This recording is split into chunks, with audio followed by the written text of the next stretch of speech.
যুক্তরাষ্ট্রের নিউ জার্সির new York শহরের একটি আইসি আটক কেন্দ্রকে ঘিরে পরিস্থিতি নতুন মোড় নিয়েছে।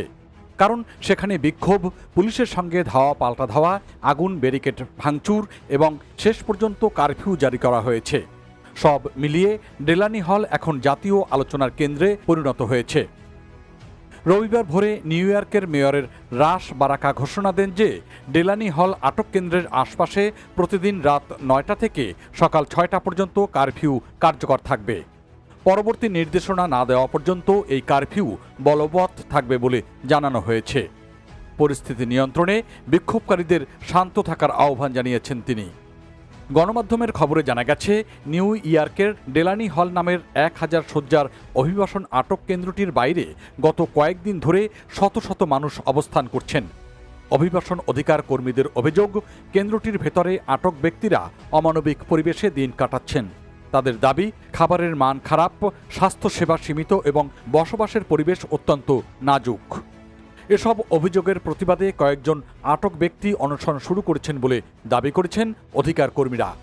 যদিও এসব অভিযোগের বেশিরভাগই অস্বীকার করেছে মার্কিন অভিবাসন কর্তৃপক্ষ। এ বিষয়ে নিউ জার্সির গভর্নর মিকি রেশিল বলেছেন, অধিকাংশ বিক্ষোভকারী শান্তিপূর্ণভাবে তাদের মতামত প্রকাশ করেছেন এবং তিনি তাদের সেই অধিকারকে সম্মান করেন। তবে তিনি সতর্ক করে বলেছেন যে আন্দোলনের মূল উদ্দেশ্য যেন হারিয়ে না যায়। গভর্নর আরও বলেছেন, যুক্তরাষ্ট্রে প্রতিবাদের সাংবিধানিক অধিকার রয়েছে, কিন্তু সেই প্রতিবাদ অবশ্যই শান্তিপূর্ণ হতে হবে।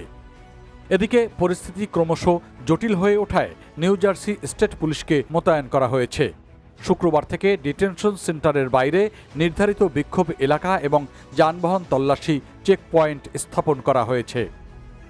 নিউ জার্সি স্টেট পুলিশের কর্মকর্তারা জানিয়েছেন, পরিস্থিতি নিয়ন্ত্রণের দায়িত্ব এখন তাদের হাতে। ফলে আগে যেসব আইসি কর্মকর্তা সরাসরি বিক্ষোভকারীদের মুখোমুখি অবস্থান নিয়েছিলেন, তারা সরে গিয়ে কেন্দ্রটির নিরাপত্তা বেষ্টনীর ভেতরে অবস্থান নিয়েছেন। জানা গেছে, এই ঘটনার সূত্রপাত প্রায় এক সপ্তাহ আগে। অভিবাসন অধিকার সংগঠনগুলোর দাবি, ডেলানি হলের ভেতরে আটক ব্যক্তিরা খারাপ পরিবেশের প্রতিবাদে অনশন শুরু করেছেন। এরপরে ধীরে ধীরে বিক্ষোভ বাড়তে থাকে। আন্দোলনকারীরা মানবশৃঙ্খল তৈরি করে কেন্দ্রটিতে প্রবেশ ও বের হওয়ার রাস্তা আটকে দেওয়ার চেষ্টা করেছেন। কেউ কেউ ডাস্টবিন, ছাতা ও বিভিন্ন সামগ্রী ব্যবহার করে অস্থায়ী ব্যারিকেডও তৈরি করেছেন। পরে বিক্ষোভ নিয়ন্ত্রণে আইসি কর্মকর্তাদের হেলমেট, ট্যাকটিক্যাল ভেস্ট এবং দাঙ্গা নিয়ন্ত্রণ সরঞ্জাম ব্যবহার করতে দেখা গেছে। বিভিন্ন সময় তারা মরিস স্প্রে এবং ব্যাটন ব্যবহার করে রাস্তা পরিষ্কার করার চেষ্টা করেছেন বলেও খবর পাওয়া গেছে।